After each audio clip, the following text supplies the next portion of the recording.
Welcome, ladies and gentlemen, to something insane.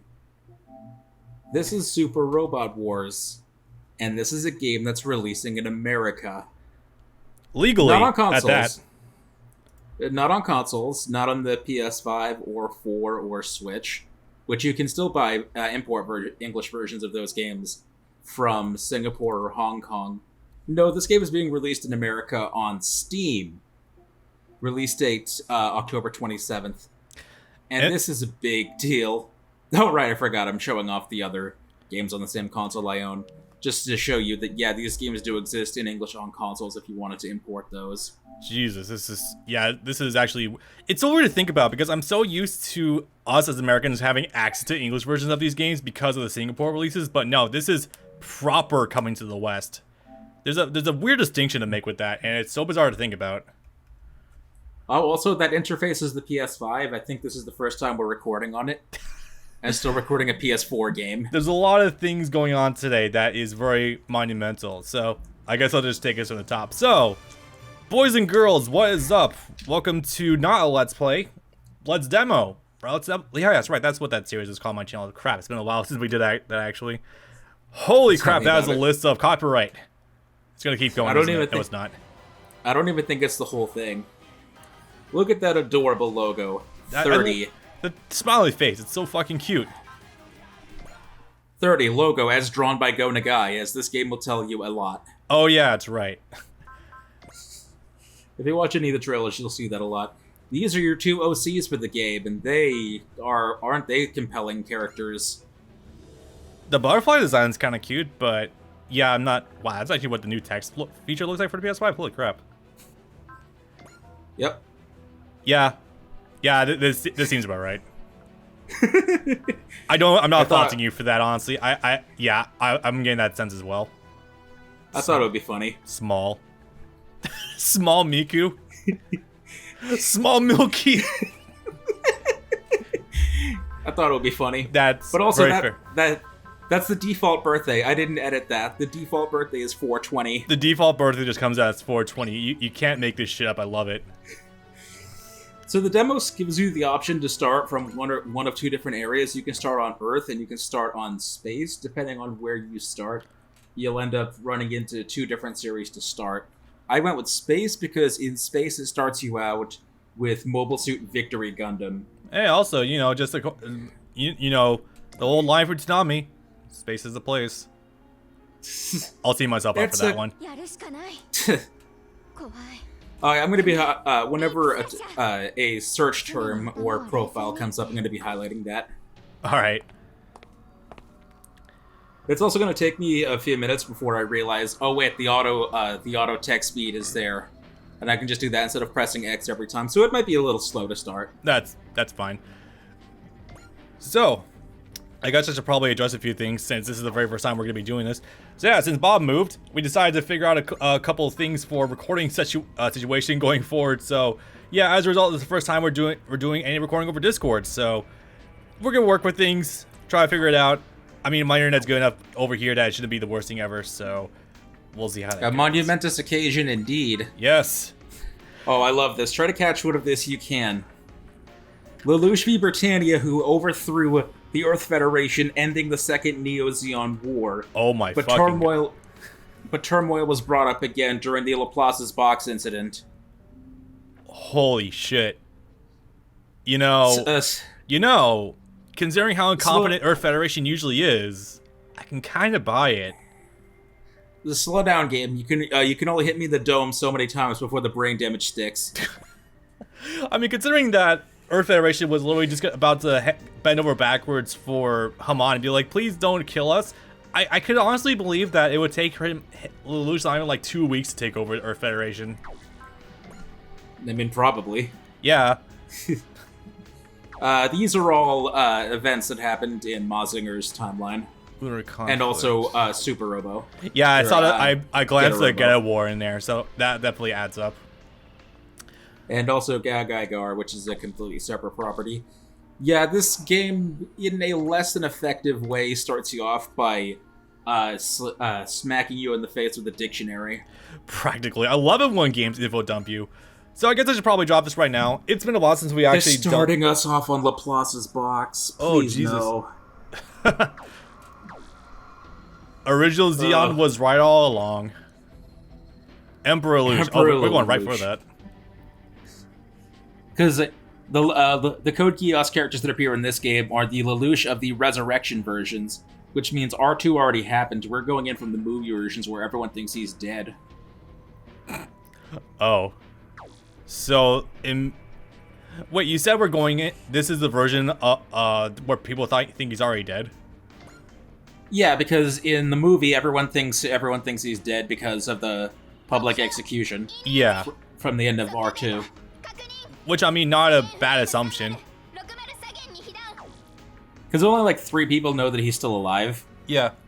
I was also going to say, so we're going with the less interesting Lelouch. Got it.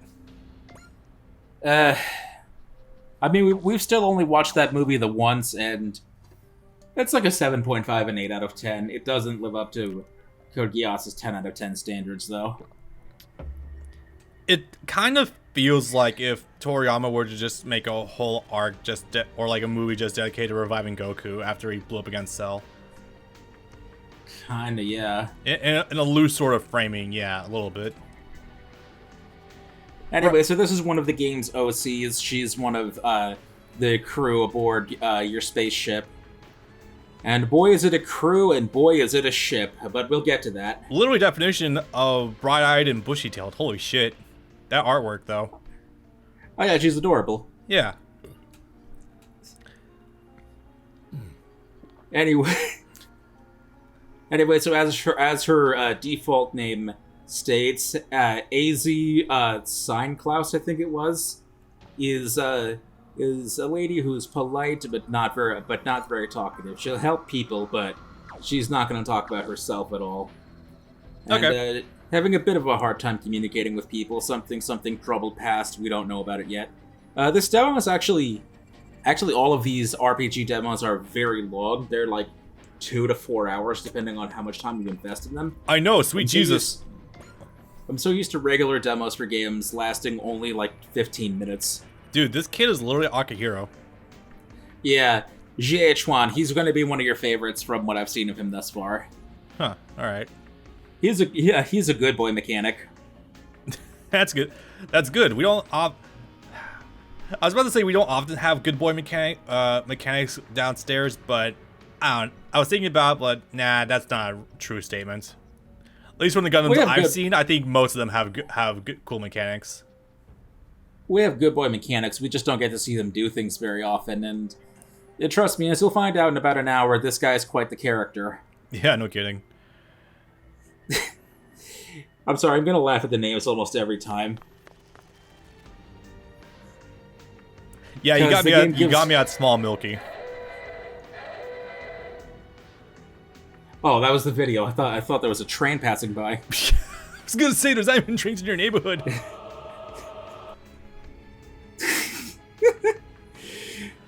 So maybe we should actually address the elephant in the room. This is probably a little bit early to allude to it, but obviously since it was mentioned, we should probably go over it. This is also the very first Robot Wars games that actually include Victory Gundam in what, 15 years, I think? Something like that? Yeah, wow. At least the last 15 to 20 years. And it's because we're going to be starting with it in the next 15-20 minutes. It's going to be one of the headlining acts of this story. My experience with Super Robot Wars is playing V, X, and T, the most recent trilogy of games from 2017 to 2019. And what they like to do as crossovers is they'll have about 10 series featured and take 3 of them and have them be the crux of the overarching narrative. And in this case, it seems like it would be Victory Gundam. In Super Robot Wars V, the crux was Unicorn Gundam. In X, it was a show I'd never heard of called Super Machine Wataru. And in T, it was Gunsword / G Gundam. This character is straight out of the Idolmaster Side N. Yeah, I'm definitely getting that. So we also, unfortunately, skinned over her earlier, maybe. Oof, that is a Seaman Demon design if I've ever seen one of these games before. Holy shit. I want to like her, but all I see is Asuka Langley Soryu. Funny enough, I was actually getting more Nana Trinity vibes. It more so from like the one crazy look she had, but yeah, I can definitely get more Asuka vibes as well. And you know, I famously I don't like Evangelion, so. It's not. But she seems. I mean, honestly, a lot of people are kind of turning on Evangelion, so it's whatever. This is the captain. Big Milky. Also, yeah, I think this might be one of the best designs I've actually seen from this franchise yet. Yeah, the character designs here are great. And one of the things that this game is doing, because it's also an anniversary game, Super Robot Wars 30 is in the 30th anniversary of the series. One thing that they're doing a lot of is making indirect references to a lot of series that have been in here previously. So they'll have characters done clearly by different artists, who maybe a series of theirs has been in previous games but isn't in this one, so they'll draw characters for this game. Or they'll loosely use plot threads from series that were previously in the games but aren't in this one. Yeah. One of the key threads here that's happening is we're under attack, and we're here to deliver a ship to another team that's going to be taking over and manning it as their crew and captain. As it turns out, the crew that was supposed to be picking up this ship here and taking over it died on the way here, so we couldn't do the handoff. That's actually how Gundam Seed starts, is they're delivering the Archangel to the colony where another team is supposed to be taking over for it, but they died, so Maru and company had to become the official crew of the Archangel. Which is also essentially the backstory of the White Base. Yeah, kind of. That too. That was just the one that stuck out more recently in my memory. Yeah, that's very fair. But yeah. So, I was looking also at these character designs, and something chilling did kind of pop out to me. That character you said I'm going to end up liking, the one that's basically just Akihiro. I'm not comfortable enough with pronouncing his name just yet. I was looking at him, I was like, wait, why does this coloring feel familiar? And I realized, oh, he's almost got the same coloring design in the jacket as Uso, funny enough. A little bit, yeah. It's like the green jacket with the yellow highlights. It's kind of like that, yeah. His name is Chinese. It would be pronounced Jie. Yeah, the Q was throwing me off there, but yeah, it's gonna take me a little bit to get that pronunciation down. Or Jichuan, whatever works for you. But it's not gonna be. Well, actually, you might play this game since it's coming to Steam. It's not going to be like me streaming Orochi 3 for my first time and saying cow cow. You and everyone that worked on the games for the first 7 or 8 years. They didn't get Cao Cao correct until Dynasty Warriors 6. Yeah. So yeah, we're under attack and we're desperately scrambling to try to figure out any way to not die. My BDSM Gundam has shown up. It's the blindfold. I'm sorry. Just immediately what I thought of. Yeah. Alright, I was downloading that other one in the background. I was gonna say, Robot Wars is ready to play. Okay. I mean, yes, we're about to start playing it. Yeah, true. What does that mean? Covered in scars and blind in the future. Look, I think this character has a traumatic past. I think you might be correct. It better not turn out to be something innocuous, I swear to God. Anyway, the group that's attacking us right now is the Zanskar Empire. From Yeah, Victory that adds Gundam. And boy, are they a group of characters. We've talked about the Zanskar Empire before plenty of times in the Gundam Let's Plays. Be sure to consult that if you haven't before, but yeah, they're a fun group.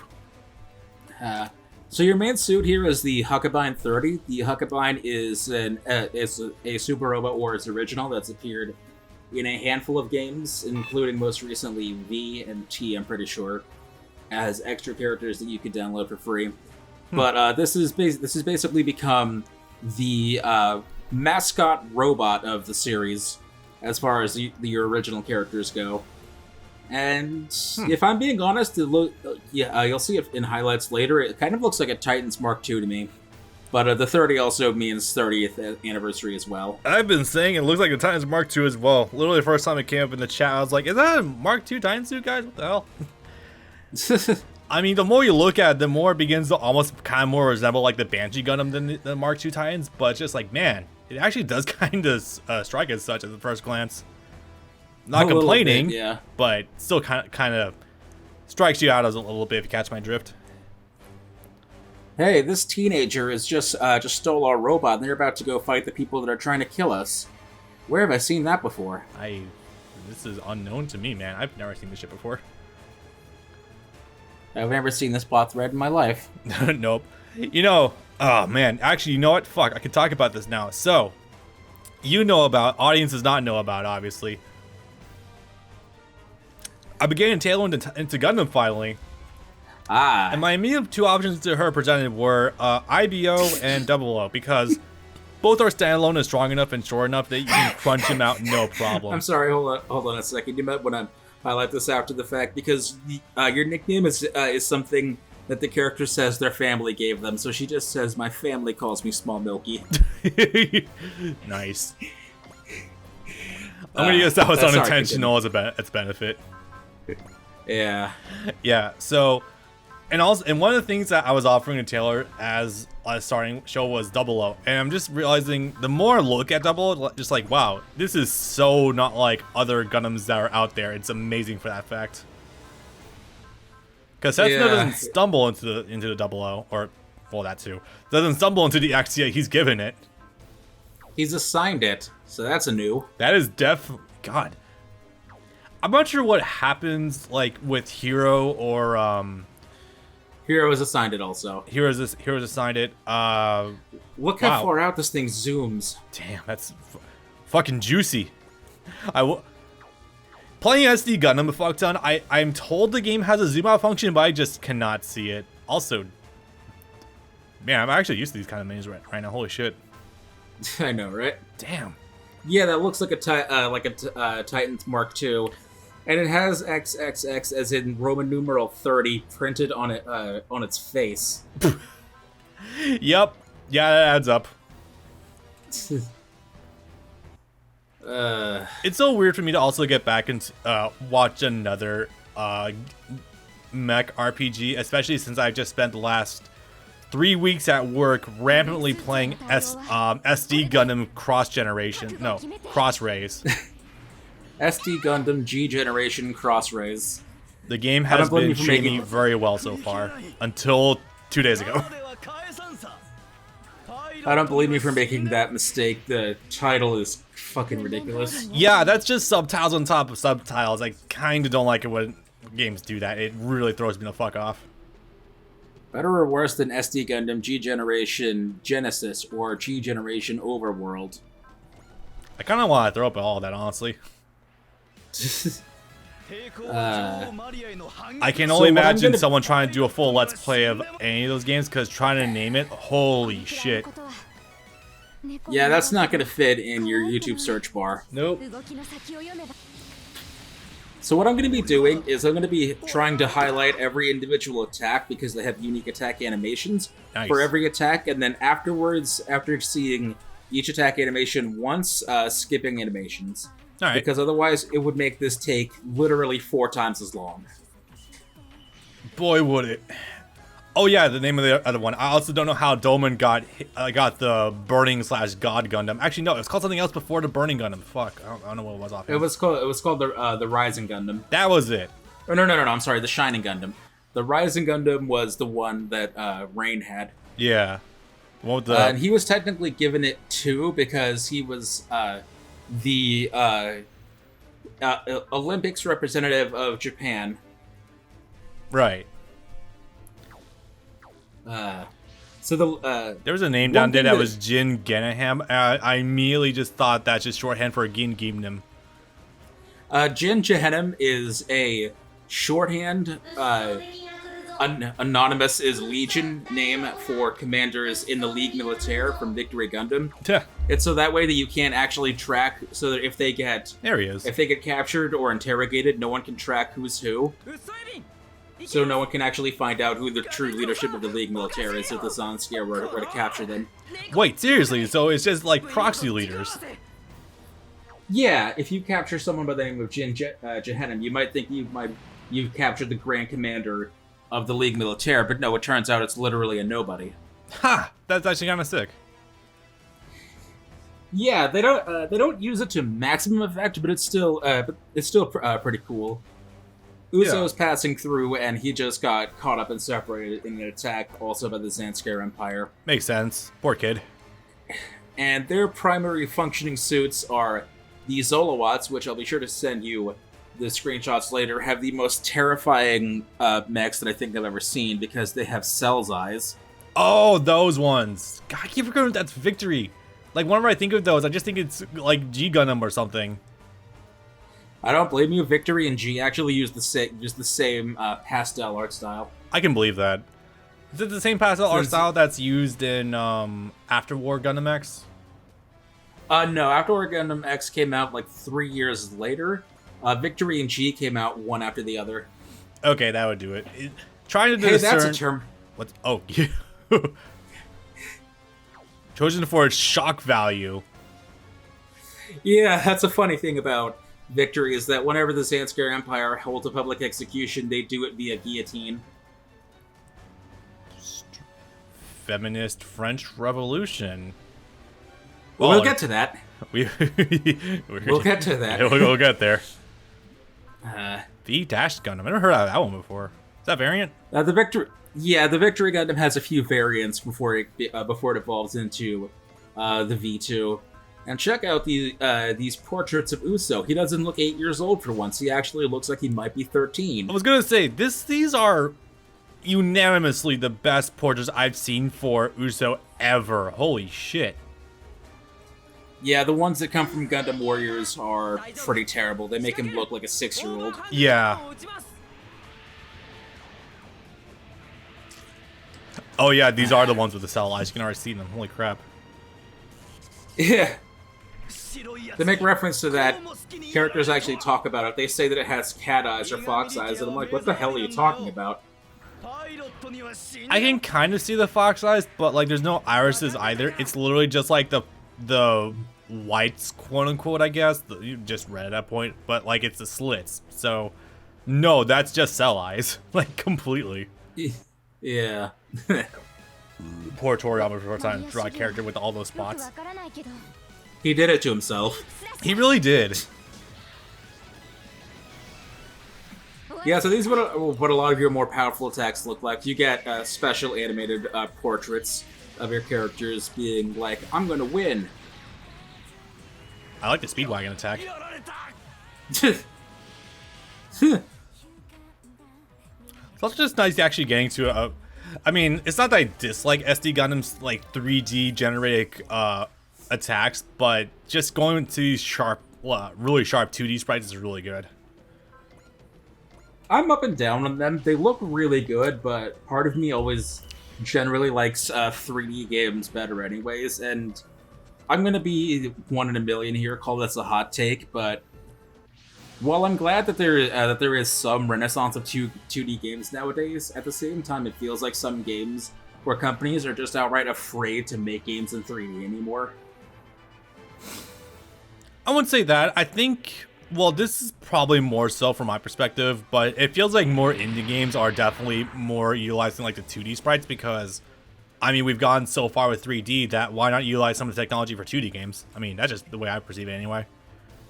Mostly what I mean nowadays is fighting games. Like 95% of all fighting games nowadays are either rendered in straight up 2D or are going for a 2D style while being in 3D, like your fighters, your Guilty Gear, what have you.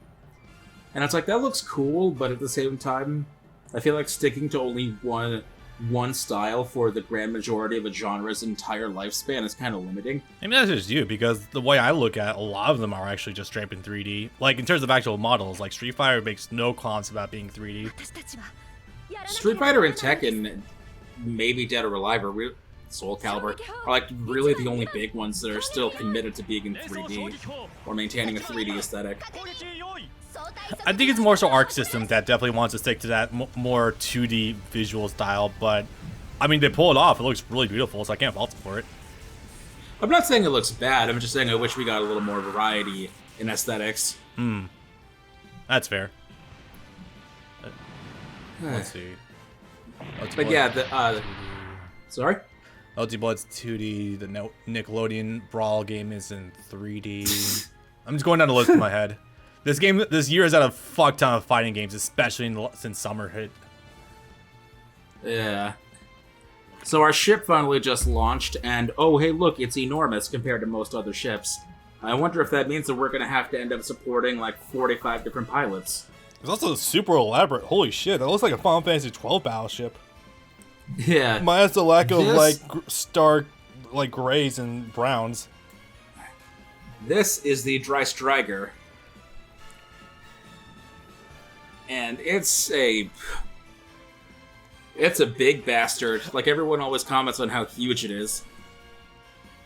In terms of sprite, because I'm not really getting that sense of scale from the sprite itself. When you see its attack animation. Oh, okay. I'm gonna look forward to this then. I actually meant to ask.